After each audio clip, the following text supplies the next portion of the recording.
네, 오늘 본문은 이제 원어적으로 만약이라고 하는 가정문으로 이제 시작을 하고 있어요. 그래서 영어 본문을 보면 if로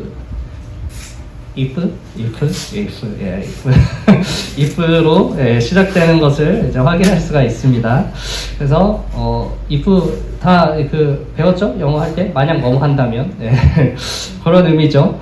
바울은 이제 교회에게 말합니다. 만약 너희 교회에 권면이 있다면, 위로가 있다면, 교제가 있다면, 긍휼이나 자비가 있다면 마음을 같이하고 같은 사랑을 가지고 뜻을 합하여 한 마음을 품으십시오. 그러니까 즉 하나가 되십시오. 이렇게 얘기를 하고 있죠. 자, 바울은 이 네 가지를 이야기하면서 어떤 마음으로 얘기를 했을까요? 너희 중에 이 네 가지 중에 하나는 있겠지 하는 그러한 마음으로 했을까요? 아니죠. 아닙니다. 그 네 가지 이것이 교회에 있어야 된다라는 의미를 담아서 바울이 했습니다. 그래서 이 네 가지에 대해서 좀 우리가 함께 먼저 이야기를 해보겠습니다. 자, 우리는 교회이기 때문에 우리끼리 뭐가 있어야 되냐면 서로 권면이 있어야 해요. 바울이 교회에 대해서 성령 안에서 이제 하나님의 말씀으로 권면한 것처럼 우리 그리스도인들은 서로 하나님의 말씀에 근거해서 우리가 권면해야 합니다. 우리가 어떤 세상의 지혜나 지식을 따라서 많은 조언들을 합니다만 교회인 우리는 한 걸음 더 나아가서 이제 우리의 본질이죠. 본질인 하나님의 말씀을 사실은 선포할 수 있는 사람들이 되어야 하는 거죠. 이것은 우리의 조언이 어떤 비록 세상의 어떤 지혜와 지식의 도움을 받았지만 그럼에도 그것이 말씀이라고 하는 하나님 뜻에서 벗어나지 않았다는 것을 나타내는 거죠. 세상 지혜, 지식 조언하지 말라? 이거 아닙니다. 해야죠. 그죠? 해야지만 그러나 어디까지나 그것 또한 하나님의 진리 안에 말씀 안에 포함되어 있는 것이다 라는 것을 우리가 말씀을 통해서 드러내야 하는 것입니다. 교회는 결국 말씀 중심의 공동체이죠. 여러분이 우리 교회를 생각할 때 그 누구보다도 그 무엇보다도 하나님의 말씀이 먼저인 교회 그러한 생각이 들었으면 좋겠습니다. 네, 전도사의 말이기 때문에 막 순종하고 뭔가 함께 힘을 내서 움직이는 것이 아니라 또 혹은 교회를 오래 다닌 사람이기 때문에 뭐 그 사람의 말이 인정받고 힘 있는 것이 아니라 누가 어떤 이야기를 하든지 그것이 하나님 말씀에 합당하기 때문에 인정받고 함께 움직이는 그런 교회가 되어야 하는 거죠. 얼마나 많은 교회들이 목사님 말씀에 순종합니까? 심지어 옳지 못한 결정을 내려도 순종하더라고요. 그 결과는 사실은 끔찍해요. 교회가 반토막이 나버리죠. 목사님 그래도 목사님 따라야지. 아니 어떻게 저런 결정을 내는 게 목사님 하면서 나눠지는 것을 봅니다. 그것은 다 사람의 권위에 사실은 순종했기 때문이죠. 그러므로 우리는 사람의 권위가 아니라 하나님의 말씀에 순종해야만 합니다.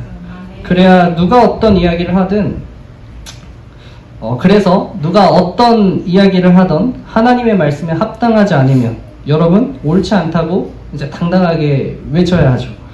그게 참된 의미의 권면인 거예요. 바른 권면이 있어야 교회가 바로 섭니다. 네, 우리 교회가 그런 교회임을 믿습니다. 네, 다음으로 교회는 위로가 있어야 하죠. 그리스도께서 교회를 사랑하신 것처럼 또 바울이 이 빌립보 교회를 사랑한 것처럼 그리스도인들은 이제 서로가 서로를 사랑하고 또 연약한 가운데 있는 형제에 대해서 위로를 해줘야 합니다. 특히 우리 권사님들, 성도님들을 많이 사랑해 주시고 위로해 주시기 바랍니다.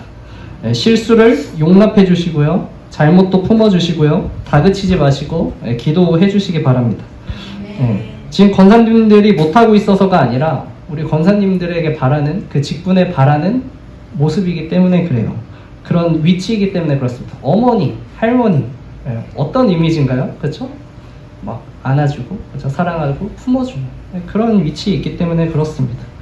제가 10대에 알던 사랑과 20대에 알던 사랑은 굉장히 차이가 큽니다. 그리고 또 이제 30대에 들어서서 사랑이 무엇인가 하면 또 그 의미가 굉장히 또 다르죠. 하물며 우리 이제 권사님들이 아는 사랑에 대한 그 깊이가 사실은 얼마나 차이가 나겠어요. 같은 사랑을 얘기해도 그죠? 깊이가 다른 거예요. 그 사랑으로 사랑해 주시고 위로해 주시기 바랍니다. 그럼 뭐 권사님만 사랑하면 되겠네? 아닙니다. 우리 다 해야죠. 깊으면 깊은 대로, 얕으면 얕은 대로 그렇게 우리가 서로 사랑해야 하죠. 이것은 사실 사랑은 항상 공평하지 않다라는 것을 전제로 해요. 원래 누군가가 더 사랑하면 누군가는 조금 덜 사랑하죠.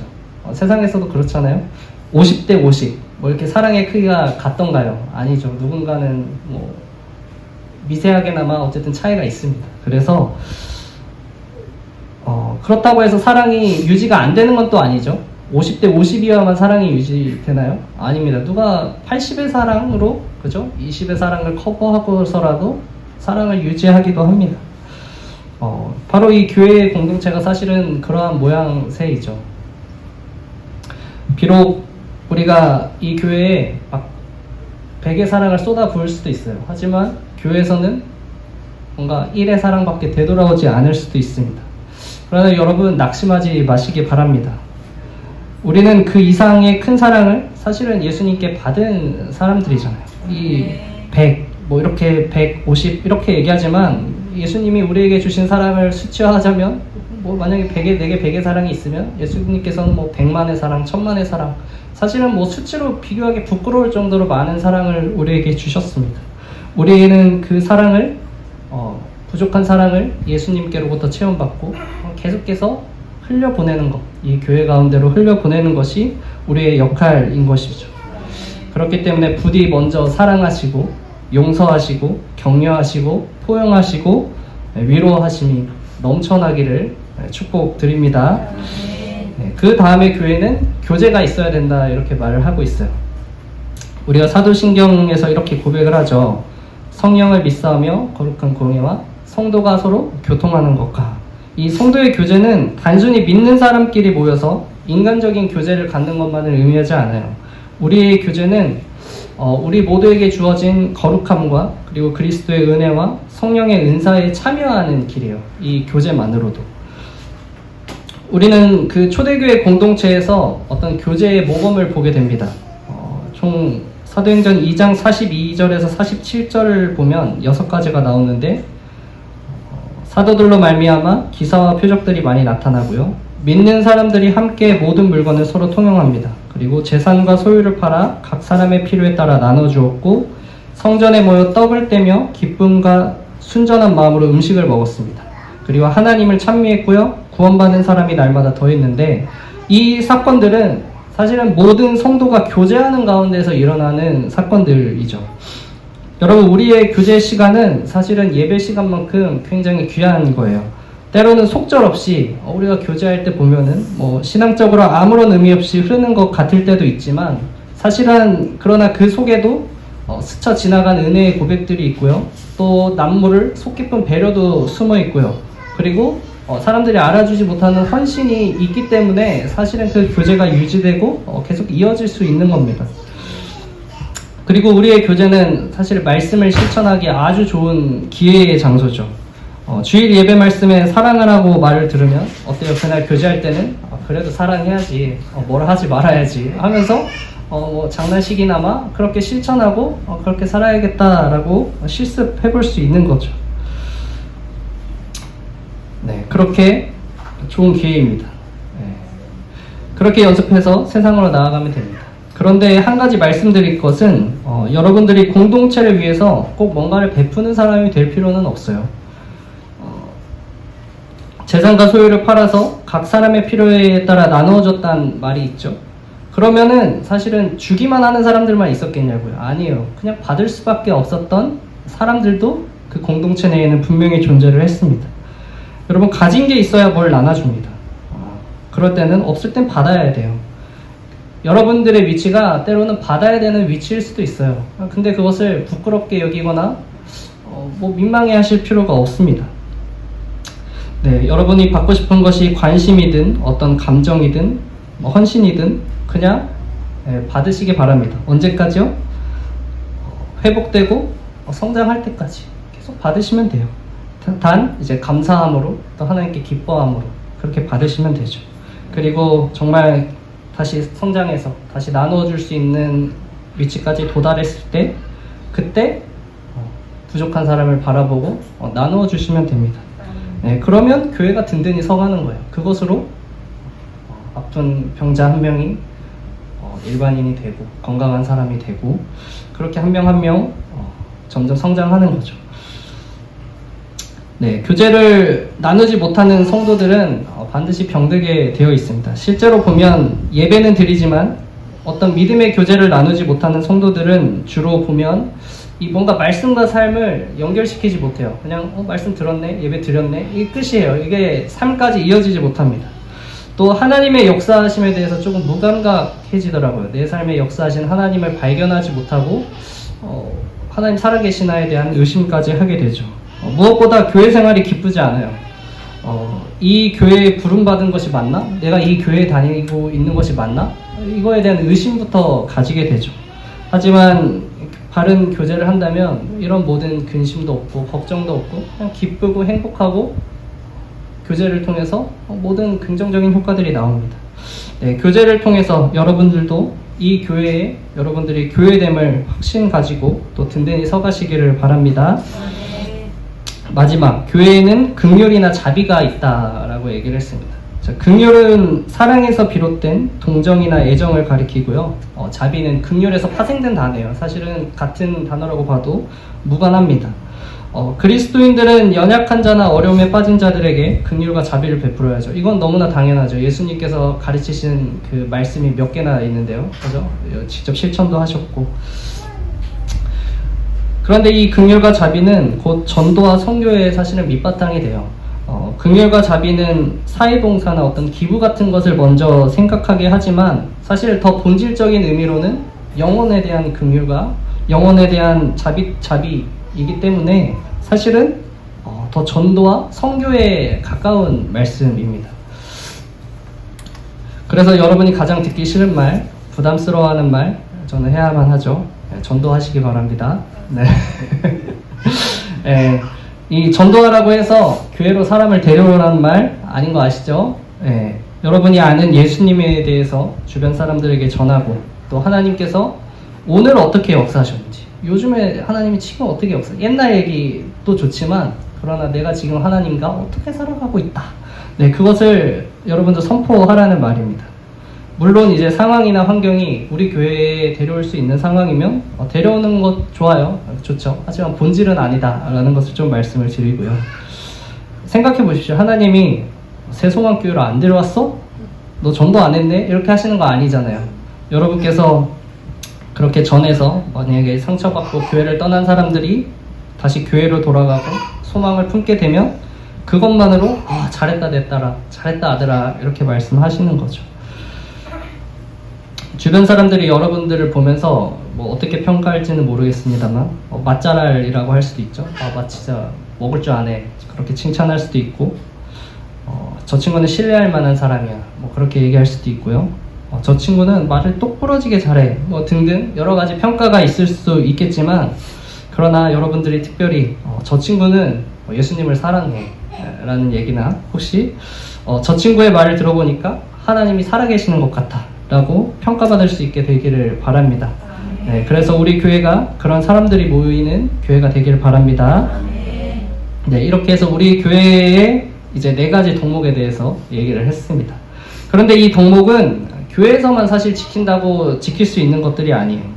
세상에서 그렇게 살아가는 사람들이 자연스럽게 교회에서도 지키는 일들에 대해서 얘기를 하고 있습니다.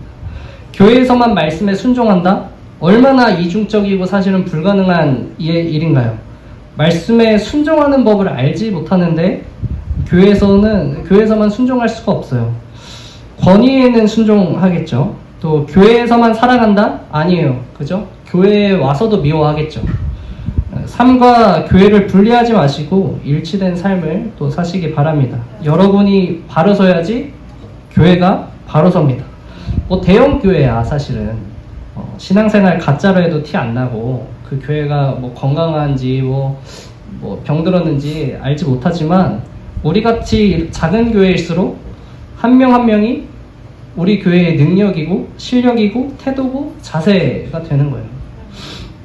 그렇기 때문에 우리가 진심으로 함께 교회를 바로 건강하게 세워갑시다. 네, 여러분 한 명 한 명이 정말 중요합니다. 네, 계속해서 본문을 보면 이제 우리 교회가 하나 되어야 한다 이렇게 결국 성경은 말씀하고 있거든요.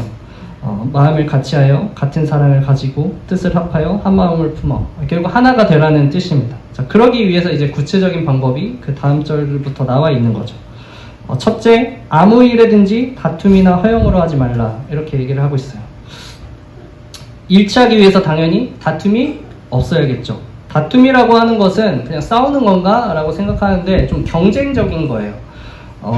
너가 맞나 내가 맞나? 보자 이렇게 하면서 한 명이 꺾일 때까지 계속 죽음의 레이스를 시작하는 거죠. 네가 꺾이나 내가 꺾이나 한번 끝까지 가보자. 약간 이런 걸 얘기를 합니다. 우리가 사람이 보기에는 분명 더 지혜로운 길이 있고 옳은 길을 각자 가지고 있겠지만 진짜 정답은 사실은 하나님만 아시거든요. 교회 안에서 내 옳음을 막 강요를 하다 보면 결국에 하나님 뜻이 드러났을 때 부끄러워지는 건 결국 그 사람이에요. 다른 사람들에게 내 생각을 주입시키려 하고 그대로 살게 하고 강요한 사람은 결국 하나님 뜻 앞에서 부끄러워지게 되는 거죠. 네, 다투지 마시고 뭐 사람적인 지혜로 생각으로 지식으로 네가 옳네 내가 옳네 따지지 마시기 바랍니다. 또 요리할 때도 이 방법으로 하네 저 방법으로 하네 하지 마시고 그냥 맛있으면 됩니다. 여러분 그냥 맛있게 하면 되는 거예요. 그렇죠? 네. 그리고 계속해서 허영이라고 하는 것은 내용 없는 영광이나 자랑을 의미해요. 자기 자신을 높이고 헛된 영광을 추구할 때 자연스럽게 다툼이 날 수밖에 없죠. 왜냐하면 이런 사람들은 자신이 한 걸음 물러서는 것이 패배라고 생각하고 수치스럽게 여기고 그렇게 여기기 때문에 이제 굴복하지 않아요. 또 이들은 애초에 목적이 다릅니다. 교회의 목적은 하나님께 영광 올려드리고 그분이 참된 주인이 되시는 거지만 이 사람들은 자기가 주인공이 돼야 되고 자기가 세워져야 하기 때문에 반드시 이 교회가 하나 되는 데 있어서 사실은 걸림돌이 될 수밖에 없죠. 그렇기 때문에 여러분들 이 교회의 참 주인은 누구인가? 언제나 생각하시고 내가 아니다. 나는 그분을 위한 들러리, 그분을 위한 종, 자녀, 도구 그렇게 생각하시고 이 교회 일에 함께하여 주시기 바랍니다. 그래서 두 번째, 바울은 이제 겸손한 마음으로 각각 자기보다 남을 낮게 여기라 이렇게 말씀을 하고 있어요. 다투지 않는 방법, 허영으로 하지 않는 방법, 그것이 딱 나와 있는 거죠. 바로 겸손하라 이것입니다. 당시 겸손이라는 뜻은 사실 그렇게 좋은 뜻으로 쓰이지 않았어요. 이 겸손은 미덕이 아니라 아름다운 덕이 아니라 노예 근성에서 비롯된 굴욕과 비굴함을 의미했어요. 왜냐하면 그 당시 사람들은 윗사람들에게는 겸손했어요. 하지만 아랫사람들에게는 무례했어요. 겸손을 몰랐습니다. 막대하고 그쵸? 노예를 대하는데 무슨 겸손이 필요하겠어요. 그들에게 대할 때 도구로서 명령하고 그들을 배려하지 않고 자기 마음대로 했단 말이에요. 그렇기 때문에 이 겸손은 누가 가지는 덕이에요? 노예만이 가질 수 있는 사실은 그런 덕처럼 여겨졌던 거죠. 노예는 어떻게 해요? 겸손해야죠. 항상 네 그렇습니다. 알겠습니다. 하겠습니다. 할 수밖에 없었잖아요. 그런데 예수님께서 그 겸손의 의미를 바꿔주신 거죠. 이 땅에 오셔서 아랫사람들에게 겸손하신 거예요. 윗사람들에게는 심한 말 하셨죠. 사실은 독사의 자식들 하고 회칠한 무덤이요 막 하면서 사실은 나쁜 말 많이 하셨잖아요.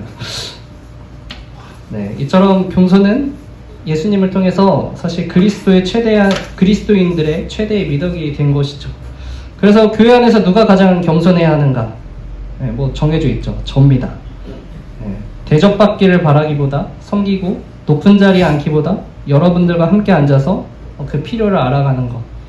그것이 있어야 되죠. 그 다음에 누구겠어요? 이제 직분자들이죠. 뭐 장로님, 권사님, 안수집사님, 서리집사님 이렇게 쭈루룩 높은 자리일수록 목이 고다지고 뻣뻣해지는 것이 아니라 더욱 겸손해지고 섬김의 자세를 가져야 합니다. 그래서 교회에서 가장 섬김을 많이 받아야 하는 사람이 누구인가 하면 초신자고 어린아이고 그리고 믿음이 약한 자들이 사실은 가장 많은 섬김을 받아야 하는 거죠. 여러분들도 그들을 항상 먼저 챙기시기를 바래요. 어떤 초신자가 왔다.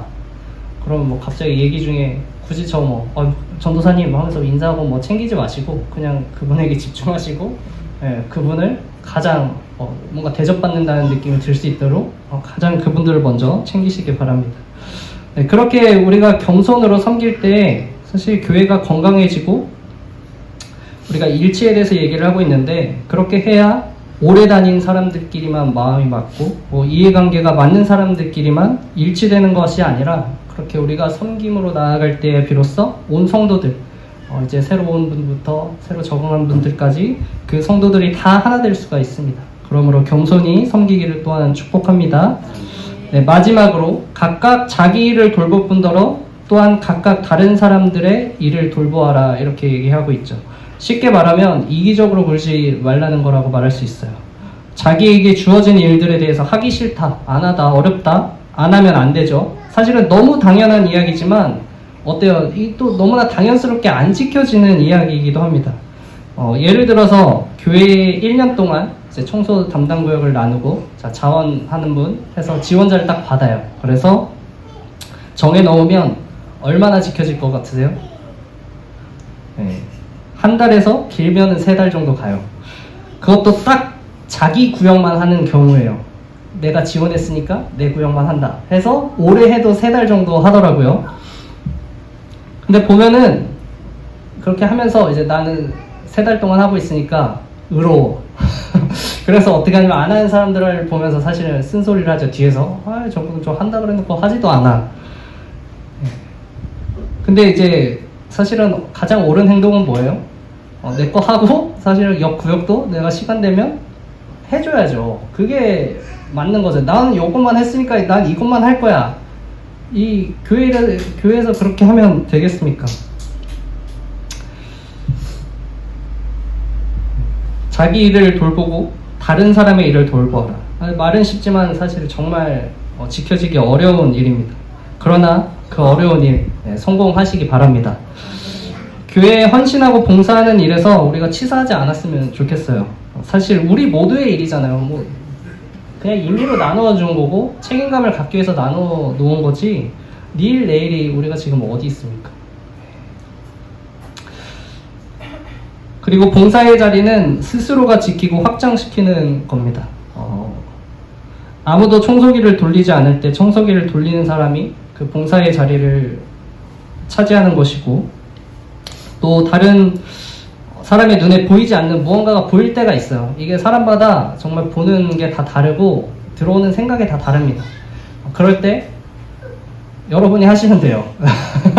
그러면 그게 여러분이 이 교회에서 여러분에게 주어진 역할이고 헌신의 기회이고 하나님께서 세우시는 일이 되는 거죠. 혹은 또 자신의 일을 버거워하는 사람이 보일 때 남몰래 도와주세요. 너무 막 대놓고 도와주시지 마시고 왜냐면 그분도 서야 되니까 남몰래 도와주시기 바랍니다. 그럼 그 또한 여러분께서 봉사의 자리를 또 하나 차지하는 거죠. 또 사람을 세우는 일에 참여하는 거고요. 그렇게 하나하나씩 차지하시기 바랍니다. 그렇게 우리가 연합해서 자라나고 함께 사역을 감당하나가는 그런 교회가 되기를 진심으로 소망합니다. 네, 오늘 본문을 통해 교회에 대해서 여러 가지 이야기를 했어요. 좀 많이 쏟아낸 것 같아요. 이게 중심 없이 그냥 성경 맥락에 따라서 쏟아냈습니다. 그래도 여러 가지 중에 많이 바라지 않습니다. 딱 한 가지 여러분들께서 지킬 수 있는 것 그거 심겨져서 열매 맺었으면 좋겠습니다. 내가 교회가 교회 되는데 또 하나 되는데 할 수 있는 것이 무엇일까 깊이 묵상해 보시고 또 기도하시기 바랍니다. 그래서 우리 교회 하나님께서 더욱 기뻐하시는 교회가 되어져 갑시다. 아멘. 네, 기도하겠습니다.